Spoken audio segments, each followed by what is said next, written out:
9절 말씀에서 오늘 설교의 제목을 가져왔습니다.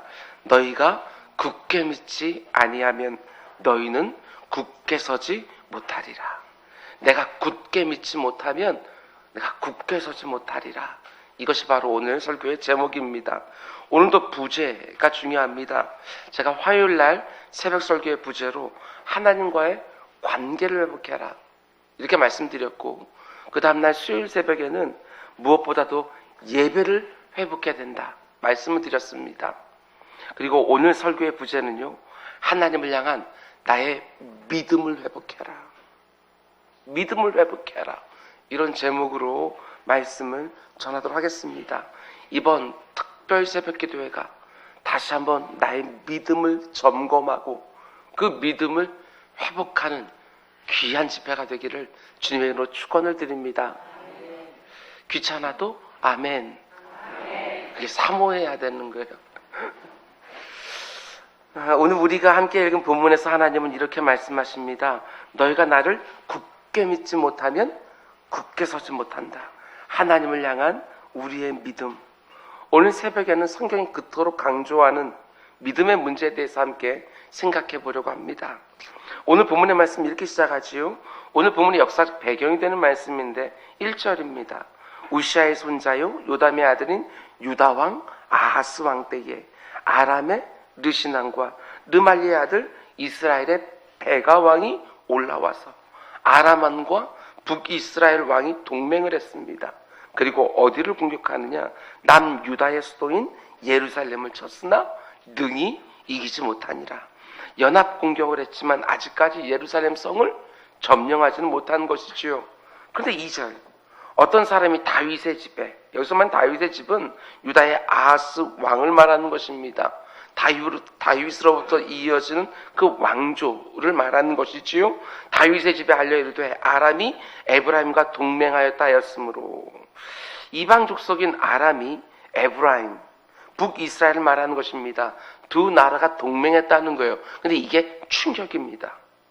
같은 혈족인 북이스라엘이 이방 족속인 아람 족속과 손을 잡고 남유다를 공격했다는 사실 때문에 남유다의 아하스 왕의 마음과 그의 백성의 마음이 숲이 바람에 흔들림같이 흔들렸더라. 그러니까 지금 북이스라엘과 아람 두 나라의 연합군이 동맹을 해서 남유다를 쳐들어온 상황입니다. 북이스라엘과 남유다 자체만 비교해도요, 국력의 차이가 있습니다. 북이스라엘은 10개의 지파가 이루어서 한 나라를 이룬 것이고 남유다는 2개의 지파밖에 안 되는 것이지요. 그런데 북이스라엘이 남아람 족속과 동맹을 했으니까 남유다의 아하스 왕과 그 백성들이 심히 두려워했다는 것입니다. 나라가 지금 심각한 위기에 처한 것이지요. 그런데 이런 위기 앞에 두려워하고 있을 때, 숲이 바람에 흔들림 같이 마음이 덜덜덜 떨리고 있을 때 하나님이 이사야 선지자에게 말씀을 주시는 거예요. 그게 바로 3절과 4절입니다.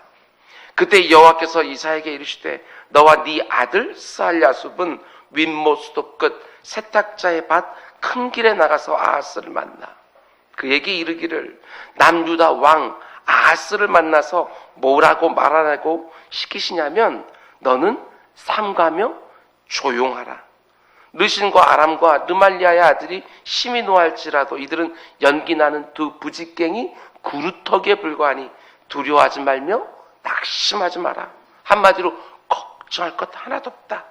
그들의 계획대로 절대로 안 될 거니까 두려워하지도 말고 낙심하지도 마라. 하나님께 계속해서 또 이렇게 말씀하십니다. 5절에서 7절, 아람과 에브라임과 르말리아의 아들이 악한 꾀로 너희를 대적하여 이르기를 우리가 올라가 유다를 쳐서 그것을 쓰러뜨리고 우리를 위하여 그것을 무너뜨리고 다브엘의 아들을 그 중에서 왕으로 삼자 하였으니, 이게 바로 대적들의 악한 꾀, 그들의 계획이었던 것입니다. 하나님이 그런데 뭐라고 말씀하십니까? 주 여호와의 말씀이 이 일은 서지 못하며 이루지 못하리라.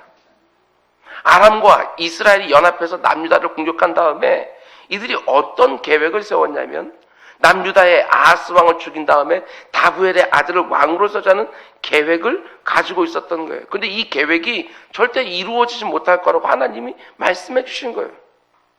이들의 계획이 왜 이루어지지 못합니까? 그것은 하나님이 이미 약속해 준 것이 있기 때문에 그렇습니다. 어떤 약속이냐?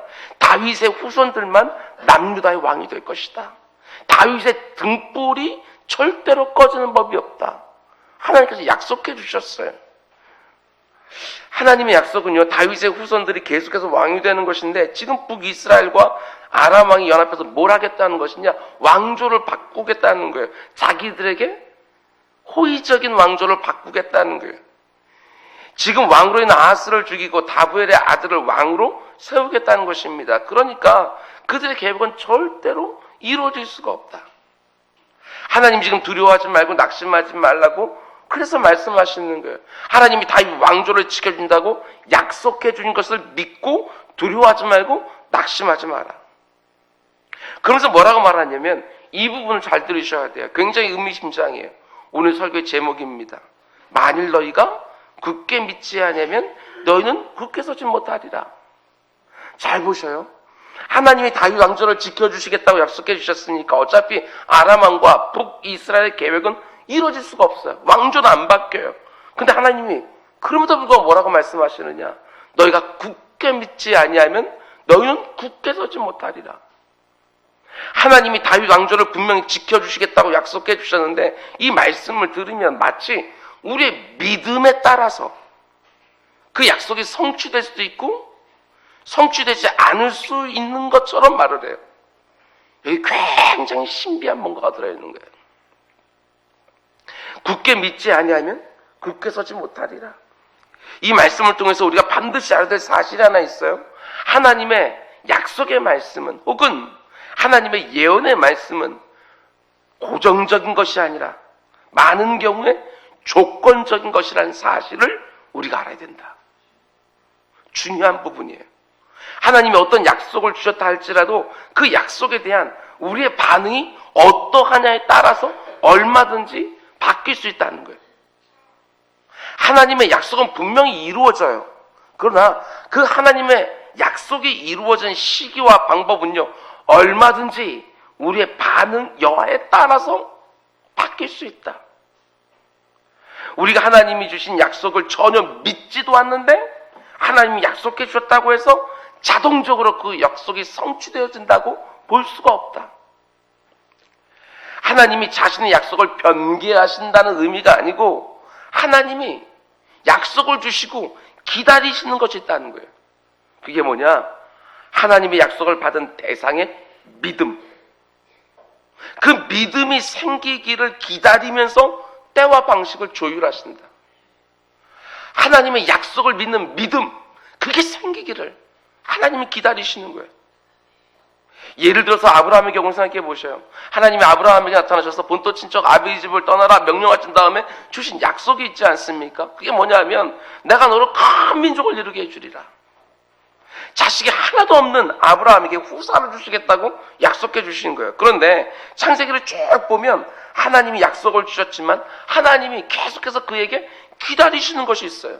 그게 뭐예요? 아브라함의 믿음이요. 그걸 기다리셔요.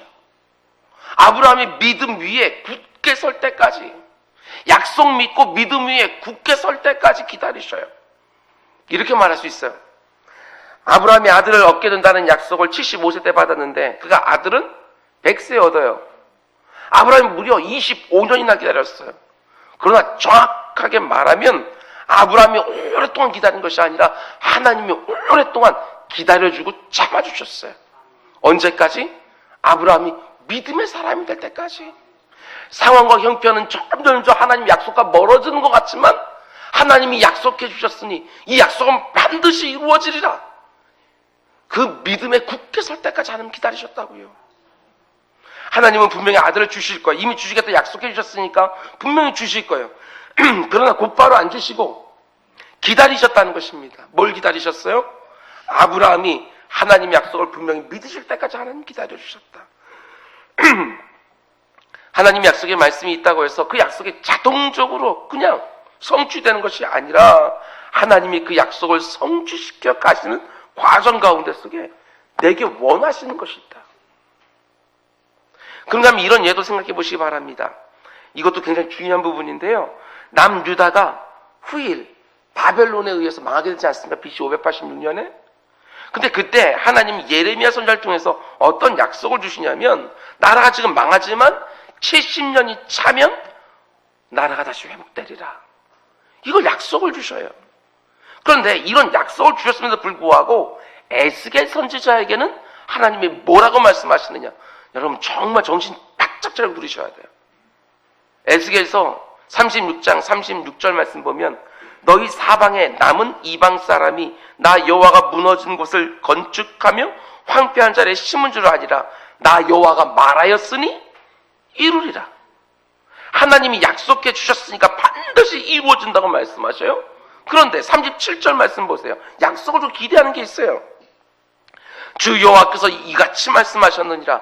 그래도 이스라엘 족속이 이같이 자기들에게 이루어 주기를 내게 구하여야 할지니라. 굉장히 중요한 말씀이에요. 여기서 그래도 이게 중요하거든요.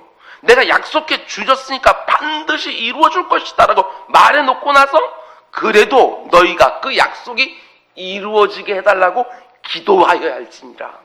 이렇게 말하고 있는 거예요. 잘 보세요. 하나님 약속해 주셨으니까 하나님이 반드시 이루어 줄 것인데, 그래도 뭘 해야 된다? 그래도 너희가 그 약속이 이루어지기를 위하여 기도하여야 할지니라. 우리가 날마다 기도하는 것도 마찬가지예요. 어떤 사람이 이렇게 말을 해요. 기도하든지 기도 안 하든지 어차피 하나님 뜻에 다 될 거 아니냐? 이게 하나님 뜻에 이루어져요. 그런데 하나님이 이렇게 말씀해요. 그래도 너희가 기도하여야 하리라. 이게 굉장히 신비한 뭐가 들어있는 거예요. 우리가 말로 어떻게 표현할 수 없는 굉장히 신비가 이 가운데 들어가 있어요. 하나님의 약속을 이미 받았다 할지라도 그 약속을 굳게 믿고 그 약속을 이루어 달라고 하나님께 계속해서 기도해야 된다. 하나님 분명히 약속해 주셨어요. 중요한 것은 그 약속에 조건이 붙어 있다는 것입니다. 우리에게 요구하는 반응이 있어요. 그것이 뭐냐? 믿음을 요구하고 기도를 요구하셔요. 잘 들으셔야 됩니다. 하나님 약속이 말씀이 있고 하나님의 축복의 말씀이 분명히 있지만 내가 어떻게 반응하냐에 따라서, 내게 믿음이 있느냐 없느냐에 따라서 하나님께서요 뭔가 좀 다르게 행하시는 것들을 보게 되어져요. 우리 교회를 향한 하나님의 뜻이 있지 않겠습니까?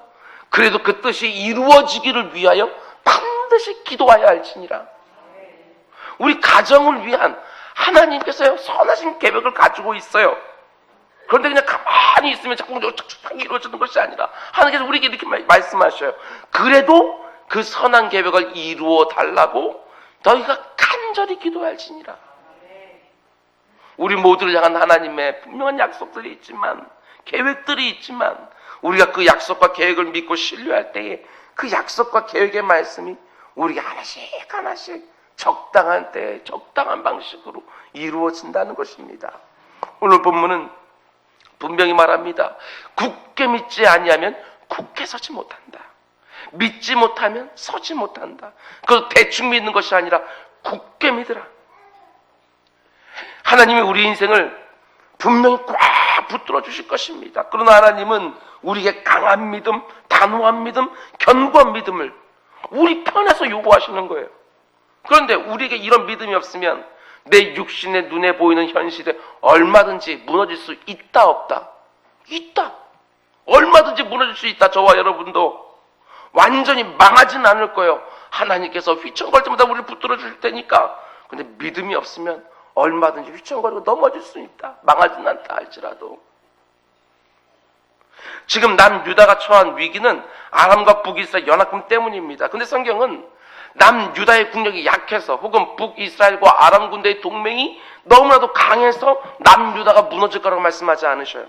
하나님의 약속을 굳게 믿지 못하면 너희들 넘어진다. 이렇게 말씀하고 계시는 거예요. 내 자신에게 적용해 보시기 바랍니다. 내가 이 땅을 살아가면서 문제를 만날 때가 너무너무 많아요. 문제는 언제나 우리에게 있어요. 그런데 내가 직면한 문제가 나를 무너뜨릴 것 같이 보이지만 아니라는 거예요. 내가 하나님을 믿지 못할 때 무너지는 것이지 그 문제 때문에 무너지는 거 아니다. 이렇게 말씀하시는 거지요. 하나님은 내가 그 어떤 상황 가운데 있든지 믿음 안에 굳게 서 있기를 원하신다는 것을 반드시 기억하시기 바랍니다. 그 어떤 문제가 내 앞에 다가온다 할지라도 그 문제 자체가 나를 넘어뜨리는 것이 아니라 내가 믿음 안에 굳게 서 있지 못할 때 넘어지고 만다. 마음판에 새겨놓으셔요. 내가 굳게 믿지 아니하면 굳게 서지 못하리라. 그러면 여러분, 믿음 안에 굳게 선다는 건 구체적으로 어떤 것을 말하는 것이냐? 오늘 본문을 보면 너무나 중요한 네 가지 동사가 나온 걸 보게 되었죠. 이것도 기억해 두셔야 돼요. 네 가지 동사로 표현되어서는 하나님의 네 가지 명령이 있어요. 문제 가운데 있는 사람, 위기 가운데 있는 사람들에게 주시는 하나님의 네 가지 명령, 믿음을 세우기 위하여. 본문 4절 말씀을 보시기 바랍니다. 하나님이 굳게 서라고 말씀하시면서 네 가지 동사로 명령하시는데요. 4절, 그에게 이르기를 첫 번째 너는 삼가며, 두 번째 조용하라. 르신과 아람과 르말리의 아들이 심히 노할지라도 이들은 연기나는 두 부지깽이 그루터기에 불과하니, 세 번째 두려워하지 말며, 네 번째 낙심하지 말라.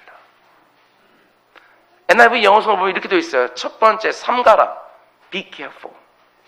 두 번째 조용하라, keep calm. 세 번째 두려워하지 마라, don't be afraid. 네 번째 낙심하지 마라, do not lose your heart. 이렇게 되어 있어요. 근데 이 네 가지 동사의 공통점이 뭐예요? 한마디로 내가 지금 직면한 문제가 중요한 게 아니고 그 문제를 대하고 있는 내가 중요하다는 거예요. 하나님 다 나의 반응을 요구하시는 거예요. 내가 삼가야 되는 것이고, 내가 조용해야 되는 것이고, 내가 두려워하지 말아야 되는 것이고, 내가 낙심하지 말아야 되는 거예요. 우리는 언제나 내가 직면하고 있는 문제 자체에 주목하지요. 근데 하나님은요, 그 문제 앞에 서 있는 나를 보시는 거예요. 그 문제를 어떻게 대처하는지 나의 반응을 주목하고 계셔요. 어차피 하나님은요, 그 문제가 나 망하게 안 해주실 거예요. 근데 하나님 그 문제 앞에 내가 어떻게 반응하는지, 왜? 내게 믿음을 주기를 원하십니까? 나를 주목하고 계셔요. 문제가 크냐 작냐가 중요한 것 같지만 어떤 문제가 온다 할지라도 그 문제를 이겨낼 나의 영적 실력이 중요하지 않겠어요? 문제가 아무리 강하고 아무리 복잡해도 내가 그 문제를 내 삶에서 밀어낼 수 있는 힘이 있으면 아무 문제 없잖아요. 아주 재밌는 글을 읽은 적이 있습니다. 잠수함이 바닷속으로 아주 깊이 내려가면 그 어마어마한 수압을 견디지 못한다고 그래요. 그래서 깊은 바닷속으로 내려가는 잠수함은 아주 두꺼운 강철로 특별하게 제작하는 거예요. 그래 놀라운 게 뭐냐? 그 깊은 바다에 들어가서 어두운 바닷속을 라이트로 비춰보면 그곳에 또 많은 물고기들이 살고 있는데 그 물고기들의 비늘은 채 몇 미리도 안 되는 거예요. 그런데도 그 물속을 자유롭게 헤엄치고 다녀요. 우리 인간들은 수십 센치의 두꺼운 강철로 된 잠수함을 타고 있어도 겨우겨우 버티는데 그 잠수함 바깥에 물고기들은 채 몇 미리도 안 되는 그 비늘을 가지고 마음껏 헤엄다치고 다녀요. 어떻게 이럴 수 있을까? 학자들이 이런 연구를 내놓았습니다. 그 물고기들의 이 내부 기압이 바깥 기압과 1:1로 같다. 그 물고기 안에 있는 기압이 바깥에 있는 수압의 기압과 1:1로 같다. 깊은 바다 밑에 수압이 어마어마하게 나지만 물고기가 바깥으로 밀어내는 힘이 그 수압과 똑같은 거예요. 그래서 그 수압 속에서도요, 자유로워요. 마찬가지 아니겠어요? 어떻게 우리가 인생의 곳곳에 만나게 되어진 심각한 문제들, 꽉 누르는 그 스트레스, 어떻게 이겨낼 수 있는가? 그 문제들이 나를 억누를 때 그 문제를 똑같은 힘으로 밀어낼 수 있는 힘이 내게 있느냐 없느냐, 이게 너무 중요하지 않겠어요? 내 인생에 찾아오는 문제가 아무리 큰 것 같다 할지라도 그 문제를 대처할 수 있는 능력이 나에게 있기만 하면 되는 거 아니냐. 특별히 4절에 나오는 4개의 동사에 하나님의 마음이 담겨 있습니다. 문제가 다가올 때마다 이 4개의 명령에 순종해라. 그러면 네가 얼마든지 네 삶에 다가오는 그 문제들, 그 스트레스, 믿음으로 밀어낼 수 있다. 이렇게 말씀해 주시는 거예요. 하나씩 간단히 봅니다. 본문 4절에서 하나님이 주신 첫 번째 동사는 삼가라. 문제 앞에서 경거망동심하지 마라. 정신 바짝 차려라. 이런 말입니다. 문제가 생겼을 때 어떻게 하지? 큰일 났네. 이제 꼼짝없이 망하게 되었구나. 경거망동하지 말라는 거야. 그러면 믿음 위에 굳게 서 있지 못한다는 것이지요. 문제만 닥쳐오면 벌벌벌 떠는 모습 하나님 싫어하셔요. 문제 앞에서 그런 것 좀 삼가라고, 믿음에 좀 굳게 서 있으라고. 홍해를 만난 이스라엘 백성들이 경고망동을 합니다. 이제 죽었구나. 앞에는 홍해가 있고 뒤에는 성난 애국 군대가 막 쫓아오고 있고 옆에는 깎아지던 절벽이 쫙 올라가 있고 어디가 도망갈 데가 없는 거예요. 진퇴양난. 여기서 우리가 다 죽게 생겼구나. 모세가 우리 여기서 다 죽이려고 다 끌고 나왔나. 막 경고망동을 하는 거예요. 그래서 하나님이 모세를 통해서 이렇게 말씀합니다. 너희는 두려워하지 말고 경고망동하지 말고 좀 가만히 있어서 오늘 내가 너희를 위하여 행하는 구원을 좀 지켜봐라. 지금 심각한 문제 앞에 있는 분이 계십니까? 하나님의 음성 꼭 들으셔요. 암기야 삼가라. 그렇게 하면 안 되지. 삼가라. 경고망동하지 말고 좀 가만히 있어서 내가 하는 일 좀 봐라. 시편 기자도 37편 7절에서 이렇게 말합니다. 여호와 앞에 잠잠하고 참고 기다리라. 46편 10절에서도 너희는 가만히 있어 내가 하나님 됨을 알지어다. 예레미야 선지자도 이렇게 말합니다. 에가서 3장 26절 사람이 여호와의 구원을 바라고 잠잠히 기다림이 좋도다. 문제 앞에서 삼가라고 말씀하시는 것이지요. 그런데 왜 삼가라고 가만히 있으라고 하시겠습니까? 짐승이 사냥꾼의 덫에 걸리면 가만히 있지 못하고 막 몸부림을 치지요. 그 고통 때문에. 그러면 몸부림을 치면 칠수록 그 덫에 날카로운 칼날이 점점 더 깊이 박히게 되어져 있어요. 마찬가지입니다. 우리가 문제를 만날 때 가만히 있지 못하고 내가 막 경거망동해서 그 문제를 점점 더 악화시킬 때가 너무나 많이 있으니까 삼가라. 경거망동하지 마라. 좀 가만히 좀 있어라. 앞에서 본 아브라함의 경우를 한번 생각해 보셔요. 정말 그렇지 않습니까? 아브라함이 아들이 없는 문제 앞에서 하나님이 기다리라고 했는데 반드시 줄 테니까 기다리려고 했는데 기다리지 못하고 어떻게 해요? 아브라함이 경거망동해 그 아내와 함께 하갈을 쳐불어들여요. 그리고 아들을 낳아버렸어요. 그 결과 어떻게 되어집니까? 인생에 또 다른 문제들이 막 거기서 막 생기기 시작하는 거예요. 여러분, 생각보다 우리가 문제 앞에서 경거망동할 때가 너무나 많다는 거 아십니까? 그것 때문에 문제가 눈덩이처럼 점점 더 커질 때도 너무너무 많은 거예요. 그래서 하나님 말씀하십니다. 삼가라. 문제가 생겼다고 경거망동하지 말고 좀 가만히 좀 있어봐라. 지금 그 문제 상황 역시 하나님의 통제 아래 있음을 믿고 가만히 좀 있으라. 여러분, 지금 너무 당황스러운 문제 앞에 있는 분이 계십니까? 그 문제 앞에서 너무 빠르게 뭔가 막 하려고 하지 마시고 좀 기도의 자리에서 내 안에 그 복잡하고 두려운 마음들을 좀 쏟아내면서 잠잠히 하나님 아래 기도하고 잠잠히 하나님의 응답을 기다리기도 하고 그러면서 하나님 주신 그 평안 가운데 잠잠히 상황도 분별하고 분석하고 지혜롭게 대처해가는 우리 모두가 될 수 있기를 주님의 축원드립니다. 그럼 두 번째로 본문 4절을 보면 또 어떤 동사가 쓰이고 있지요? 조용히 좀 해라. 조용히 좀 해라. 설교를 준비하면서 이런 생각을 해보았습니다. 하나님이 우리를 너무나도 잘 아신다. 문제만 생기면 우리 중에 사람들에게 전화를 해야 직성이 풀리는 분들도 있어요. 나에게 이런저런 문제가 생겼다고 나 좀 잠깐만 만나자고 이 사람 만나고 저 사람 만나고 계속 자기가 막 직면한 문제를 막 얘기하는 거예요. 문제가 생겼는데 아무도 얘기 안 하면 불안해서 더 두려워지는 분들이 계셔요. 하나님 오늘 말씀하십니다. 문제 앞에서 좀 조용히 좀 하면 안 되겠냐? 호지가 좀 썰지 않으면 안 되겠냐? 사람들에게 하소연 좀 그만하면 안 되겠냐? 사람들에게 하는 말에 반만이라도 나에게 와서 기도하면 안 되겠냐? 하나님이 아브라함에게 아들 이삭을 바치라는 어려운 명령을 주었을 때 아브라함에게는 위기예요. 아브라함이 어떻게 합니까? 자기 아내와 상의하지 않았습니다. 왜? 하나님의 명령에 순종하지 못할까 봐. 아브라함이 아침 일찍 일어나서 아들 이삭과 조용히 집을 떠나서요. 하나님 명하신 모리아 산을 향해 가는데 자기 아들 이삭하고도 단 한마디 하지 않습니다. 아들하고 말하다 보면 자기 마음이 무너질까 봐.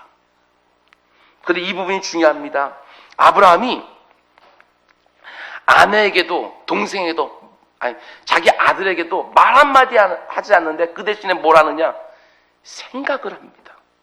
말을 하지 않고 생각을 해요. 이게 굉장히 중요해요. 히브리 11장 17절 말씀 이렇게 말합니다. 아브라함은 시험을 받을 때 믿음으로 이삭을 드렸으니 그는 약속들을 받은 자로 때 그 외아들을 드렸느니라. 근데 이게 어떻게 가능했느냐? 18절 19절. 그에게 이미 말씀하시기를 내 자손이라 청할 자는 이삭으로 말미암으리라 하셨으니 그가 하나님이 능히 이삭을 죽은 자 가운데서 다시 살리실 줄을 어떻게 합니까? 생각한지라. 이게 중요해요. 이 문제 앞에서 아브라함이 누구와 얘기를 했다면 온전히 순종하기 어려웠을 거예요. 아브라함은 사람들과 말하지 않았어요. 그 대신 생각했어요. 묵상했다고요. 뭘 생각합니까? 하나님의 말씀을 생각하고 묵상한 거예요. 하나님 내게 분명히 독자 이삭을 통해서 큰 민족을 이루게 될 거라고 약속해 주셨잖아. 하나님 분명히 이 이삭을 통해서 큰 민족을 이룬다고 약속해 주셨는데 아니 이 아들을 죽여서 번제로 바치라니. 아니 그러면 내가 이삭을 죽인다 할지라도 다시 살려주시겠다는 말씀 아닌가? 생각했다는 거예요. 부활 개념이 없어요 이 시대는. 그런데 하나님께서 내게 주신 약속의 말씀들을 깊이 생각하고 묵상한 거예요. 그러고 나니까 순종할 수 있었어요. 문제를 만나셨습니까? 말을 많이 하는 게 능사가 아니에요. 어떻게 보면 말을 많이 하면 많이 할수록 내 안에 있는 불안한 마음들이 눈덩이처럼 오히려 더 커질 수 있어요. 지금까지 내가 들었던 하나님 말씀들을 잠잠히 생각해 보시기 바랍니다. 성경에 뭐라고 쓰여져 있는지, 하나님 이번 특별 새벽기를 통해서 나에게 어떤 말씀을 주시는지, 아니 지금까지 경험한 하나님의 성품이 어떤 것들인지 말씀의 자리에 기도 자리에 나아가 묵상 좀 해봐라. 꼭 기억하시기 바랍니다. 첫 번째, 문제 앞에서 삼가라. 경거망동하지 마라. 두 번째, 문제 앞에서 조용히 해라. 떠들고 다니지 좀 마라. 하소연하고 다니지 좀 마라. 그 대신 하나님의 말씀, 하나님의 약속을 좀 진지하게 생각하고 묵상하라. 꼭 그렇게 하시기를 주님의 이름으로 축원드립니다. 그럼 이제 세 번째 동사로 두려워하지 말라. 두려워하지 마라. 이번 특별 새벽기도의 주제도 두려워하지 마라. 여러분 성경에 가장 많이 나오는 말씀 중에 하나가 바로 두려워하지 마라. 담대하라. 이런 말씀들이에요. 하나님이 왜 이런 말씀들을 성경에서 거듭거듭 말씀해 주실까? 그만큼 우리가 두려워할 때가 많다. 하나님 향한 믿음이 있습니까? 아멘? 하나님 향한 믿음이 있으세요? 하나님이 그 의로운 손으로 나를 붙들어 주리라 분명히 믿으십니까? 그러면 두려워하지 마십시오. 두려움이 하나님 향한 나의 믿음을 굳게 서지 못하도록 흔드는 거예요. 굳게 믿음 위에 서야지. 굳게 내가 그 상황 가운데 서 있을 수 있는데 두려움이 들어오면 들어올수록 그 가운데 속에 내 믿음이 흔들려요. 우리가 잘 아는 가나안 땅을 정탐한 12명의 정탐꾼 이야기를 생각해 보셔요. 12명의 정탐꾼 가운데 10명의 문제가 무엇이었습니까? 문제 앞에서 두려워했던 거예요. 두려워했으니까 하나님께서 그들에게 주셨던 약속이 하나도 생각 안 나요. 우리 다 죽을 거다. 그 땅은 우리를 삼키는 땅이다. 근데 나머지 2명은요, 문제 앞에서 두려운 것이 아니라 하나님의 약속의 말씀을 생각했어요. 하나님이 이 땅 주신다고 하지 않았느냐? 두려워할 것이냐? 아니면 하나님의 약속을 생각할 것이냐? 여기서 어마어마한 차이가 생기는 거예요. 오늘 본문의 말씀도 마찬가지예요. 아람 왕과 북이스라엘 왕이 서로 연합하여 쳐들어왔다 할지라도 두려워하지 말라는 거예요. 왜? 4절 말씀 보세요. 이들은 연기 나는 두 부직갱이, 그루터기에 불과하니 절대로 두려워하지 마라. 이유가 있어요. 여러분, 저는 이 말씀이 굉장히 중요하다고 생각했습니다. 왜 두려워하지 말라고요? 아람 왕과 북이스라엘 왕의 동맹이 대단한 것처럼 보여도 뭐에 불과하다? 연기 나는 두 부직갱이, 그루터기에 불과하다.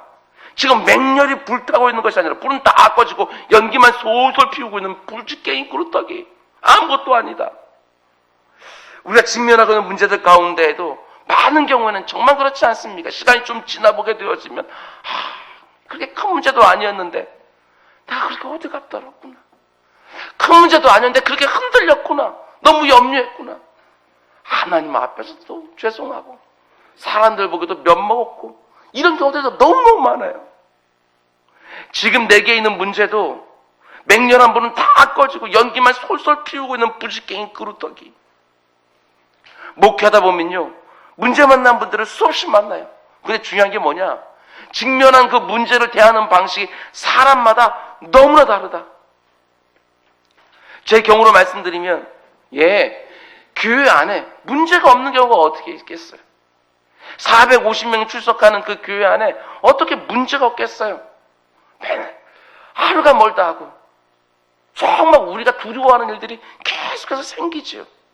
그런데 그런 문제들을 대하면서 어떤 분들은 그 문제를 실제보다 과장해서 저에게 말씀하십니다. 그러면 제가 처음에는 이거 별 큰일 아니라고 생각했는데 그분들이 막 얘기하다 보면 막 두려워지기 시작하는 거예요, 제 마음도. 또 이런 분들이 있어요. 목사님, 이거요 아무것도 아닙니다. 너무 크게 신경 쓰지 마셔요. 우리 원로 사모님이 늘 하시는 말씀처럼, 오재호 목사, 그건 사건도 안 돼. 요즘 우리가 잘 부르는 복음성가 가사 내용처럼 이 또한 지나가리라. 문제 앞에서 두려워하느냐 두려워하지 않느냐, 그 결과 너무너무 달라요. 정말 그렇습니다. 믿음의 사람들은 문제 앞에서 담대히 언제나 문제를 제대로 보지 않아서 몰라서 담대한 것이 아니라 하나님을 아니까, 하나님을 고려하니까 그러니까 문제가 작게 보이죠. 여러분, 특별히 어떤 문제가 닥쳤을 때 일단 내 입에서 나가는 말을 조심하시기 바랍니다. 큰일 났다고, 이제 망했다고 막 말하기 시작하면 하나님 향한 나의 믿음은요 점점 사라져요. 그 대신 이 문제 아무것도 아니다, 사건도 아니다, 이 문제 하나님 앞에서 아무것도 아니다, 하나님 나를 도와주시옵소서, 이 또한 지나가리라. 지금 내 앞에 있는 문제를 두려워하지 말고 이번 특별 새벽에 통해서 우리가 주신 주제 선고의 말씀을 꽉 붙들어요. 오히려 말씀을 생각하고 묵상하라고요. 하나님의 음성을 잘 듣는 거예요. 아무개야, 두려워하지 마라. 내가 너와 함께하지 않냐. 놀라지 마라. 나는 너의 하나님이니라. 내가 너를 굳세게 하리라. 참으로 너를 도와주리라. 참으로 나의 의로운 오른손으로 너를 붙들리라. 믿으십니까? 이 말씀 꽉 붙들고 두려워하지 말고 주님께 축원드립니다. 마지막 네 번째 동사, 4절 말씀 보면 낙심하지 마라. 굉장히 중요한 말씀이에요. 이 말씀 하나만 제대로 받아들여 우리 그리스도인들 가운데 속에 불행하고도 자기 목숨을 스스로 끊는 분들은 없으실 거예요. 당장 내 앞에 문제가 해결되지 않을 때 우리 낙심하기 쉽습니다. 그러나 하나님 이렇게 말씀해요. 아무개야, 낙심하지 마라. 처음에는 두려워해요. 그래서 하나님 앞에 그 두려움을 몰아내기 위해서 굳게 설치 기도하거든요. 근데 문제가 빨리 해결 안 되면 그때부터 낙심하기 시작해요. 그러지 말라고. 시편 42편 5절 이렇게 말합니다. 내 영혼아, 네가 어찌하여 낙심하며 어찌하여 내 속에서 불안해하는가. 너는 하나님께 소망을 두라. 그가 나타나 도우심을 말미암아 내가 여전히 찬송하리로다. 아무리 문제가 해결되지 않고 그 문제가 점점 커지고 있는 보여도 주님의 시간에 주님이 적당하게 해결을 믿고 하나님 앞에 나아가 그 약속을 믿는 믿음이 흔들리니까 하나님 앞에 나가서 간구하는 것이지요. 인생을 살다 보면 낙심하는 순간 얼마나 많은지 모릅니다. 그러나 그때마다 하나님의 말씀을 한 구절 한 구절 생각해내는 거예요. 낙심하지 말고 계속해서 예배하고 찬송하고 기도하는 거예요. 가만 보게 되어지면 문제를 놓고 하는 게 간절히 매달리다가 상황이 변화가 생기지 않으면 낙심을 해서 예배도 중단하고 기도도 중단하고 찬송도 중단하는 분 계셔요. 그러지 마셔요. 아무것도 중단하면 안 돼요. 아무리 내가 생각한 대로 문제가 빨리 해결되지 않다 할지라도 중단하면 안 돼요. 계속해서 하나님 바라봐야죠. 계속해서 예배해야죠. 기도해야죠. 찬송해야죠. 그러면 하나님 분명히 이기름을 주시거나 피할 길을 주셔요. 문제가 있을 때 더욱 그 하나님께 집중하는 우리 모두가 될 수 있기를 주님의 이름으로 축원드립니다. 다시 한번 말씀드립니다. 문제가 닥쳤습니까? 한 약속을 생각하십시오. 그 약속을 붙들고 약속에 굳게 서십시오. 굳게 서지 못하면 흔들려요. 하나님 분명히 나를 건져주실 거예요. 구원해 주실 거예요. 내 인생을 정말 아름답게 인도해 주시고 저 천국으로 반드시 인도해 주실 거예요. 그럼에도 불구하고 그래도 너희가 기도해야 할지니라. 이 말씀 꽉 붙들고 삼가하시고 조용히 하시고 두려워하지 마시고 낙심하지 마시고 믿음 가지고 담대히 오늘 내 앞에 있는 문제들에게 정면으로 맞닥뜨려서 하나님 주신 지혜로 해결하고 능력으로 넘어서는 여러분 모두가 되시기를 주님의 이름으로 축원드립니다. 기도하겠습니다. 사랑이 많으신 아버지 감사합니다. 나약하지 않게 하여 주옵소서. 조그만 문제가 생겨도 이리 휘청 저리 휘청하는 그런 인생 되지 않게 하여 주옵소서.